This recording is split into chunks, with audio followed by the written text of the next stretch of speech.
Hello everyone, Rahul बोल रहा हूँ और आप सभी का स्वागत है हमारे इस नए सेशन में। और आज जो हम लोग चर्चा करेंगे वो किसी विषय विशेष को लेकर नहीं है, बल्कि आज जो हम लोग चर्चा करेंगे, चूंकि आप सभी जानते हैं 71वीं बीपीएससी के प्रीलिम्स में मात्र 20 दिन बच गए हैं और 20 दिनों में कि कम समय में ऐसा लगता रहता है कि क्या पढ़ें क्या ना पढ़ें, और जो पढ़ रहे हैं सब भूल रहे हैं। ऐसे क्षण में आपकी मानसिकता काफी मददगार साबित होगी आपकी, क्योंकि मानसिकता का मजबूत होना अति आवश्यक है इस एग्जाम में।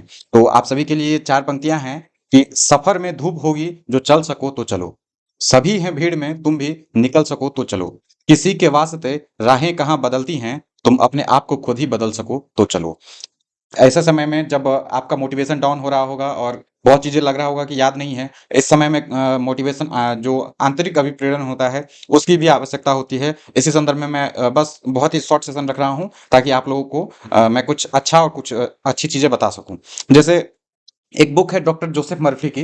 इस बुक का नाम है power of your subconscious mind. ठीक है। ये इस पुस्तक में इन्होंने जो है तीन चीजें, मतलब काफी एग्जांपल्स के माध्यम से उन्होंने बताया है कि आपका अवचेतन मन किस तरह आपकी चेतना को प्रभावित करती है। एक 16 साल के बच्चे की कहानी भी है उसमें। उसके बाद वो खुद अपने बीमारी के बारे में भी बताते हैं, और साथ में जो डेली अफर्मेशन के भी कुछ उदाहरण मैं जल्द जल्द बता रहा हूँ ताकि आप लोगों को कुछ बेनिफिट हो सके। इस 16 साल के बच्चे की जो कहानी है, उसमें एक 16 साल का लड़का जो है पढ़ाई में कमजोर था, और वो सोचता था कि वह कभी सफल नहीं हो सकता है। लेखक ने उसे रोज सोने से पहले और सुबह उठने पर यह अफर्मेशन, जो जो सकारात्मक वाक्य कहें, उसको दोहराने के लिए कहा इस 16 साल के बच्चे को। वो वाक्य क्या था? वो वाक्य था कि मेरे अवचेतन मन में अनोखी शक्तियां हैं, मैं जो पढ़ता हूँ वह मुझे अच्छे से याद रहता है, मेरे पास परफेक्ट मेमोरी है और मैं अपने एग्जाम के लिए तैयार हूँ। बस ये एक जो वाक्य है वो बार-बार दोहराने के लिए उनसे कहा गया, और कुछ महीनों के बाद ही जो देखा जाता है कि वह लड़का क्लास में टॉप करने लगता है और उसका आत्मविश्वास भी बढ़ गया।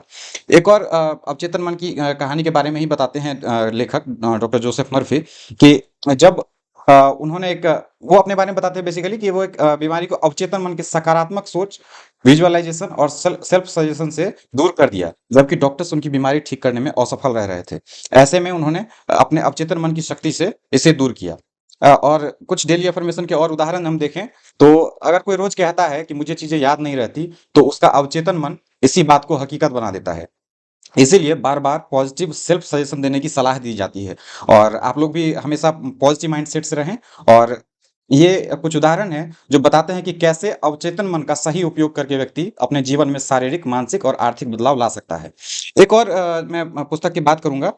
इस पुस्तक में जो है देखें तो ये पुस्तक है द सीक्रेट। इस पुस्तक का नाम है द सीक्रेट, और ये रोंडा बर्न द्वारा लिखी गई है। इनके द्वारा विभिन्न महाद्वीपों के जो महान व्यक्तित्व हैं, ग्रेट पर्सनैलिटीज हैं, उनका उनके बारे में वो अध्ययन करते हैं, और उसके बाद वो लिखते हैं कि सॉरी, इसमें जो है एक आकर्षण का सिद्धांत है। ठीक है। आकर्षण का सिद्धांत होगा यहाँ। ये इसमें आकर्षण के सिद्धांत के बारे में चर्चा करते हैं कि आकर्षण का सिद्धांत कैसे काम करता है।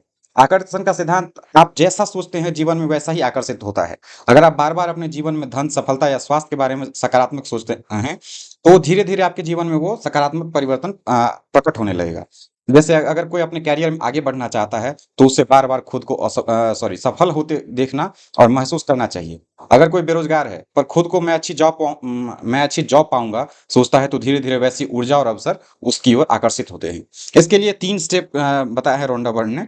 3 स्टेप कौन कौन से हैं? एक है मांगो यानी आस्क, एक है विश्वास करो बिलीव, एंड प्राप्त करो रिसीव। ये 3 स्टेप बताए हैं आकर्षण के नियम के। और आकर्षण के नियम में जो है सबसे पहले अपने लक्ष्य या इच्छा को स्पष्ट करें, और यूनिवर्स से जो ब्रह्मांड है उससे उसे पाने की इच्छा रखें। जैसे उदाहरण है कि मैं अपना जो लक्ष्य है, जो निर्धारित मैंने लक्ष्य रखा है मेरे लिए, उसको मुझे चाहने की इच्छा है, तो उसके लिए मैं अपने आप से और ब्रह्मांड से कहूंगा कि मैं जल्द ही अपने निर्धारित लक्ष्य पाऊंगा।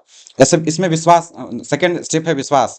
विश्वास कैसे करना है कि पूरे यकीन के साथ मानना है कि वो चीज हमें जरूर मिलेगी। विश्वास और संदेह को एक दूसरे से मिलाना नहीं है, मिक्स नहीं करना है। ठीक है।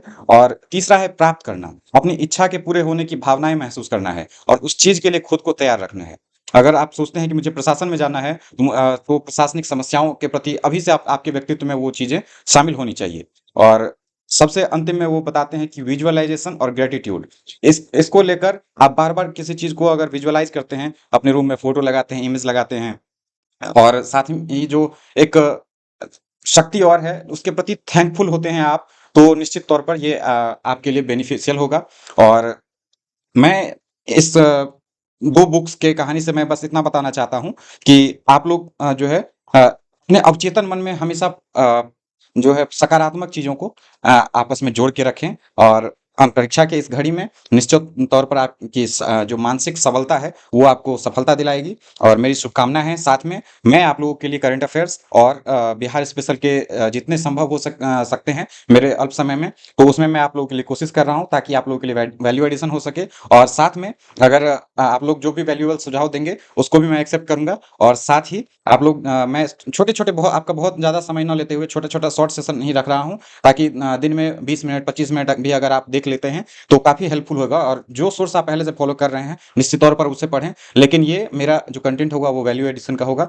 एक बार सुन लीजिए, एक बार सुनने के बाद अगर फिर भी आपको लग रहा होगा कि अगर ध्यान नहीं आ रहा है तो उसको फिर से एक और बार सुन लीजिए, ताकि निश्चित तौर पर वो आपको सफलता दिलाएगी। तो खूब शुभकामनाएं, आप लोग खूब तैयारी कीजिए। Thank you, bye bye.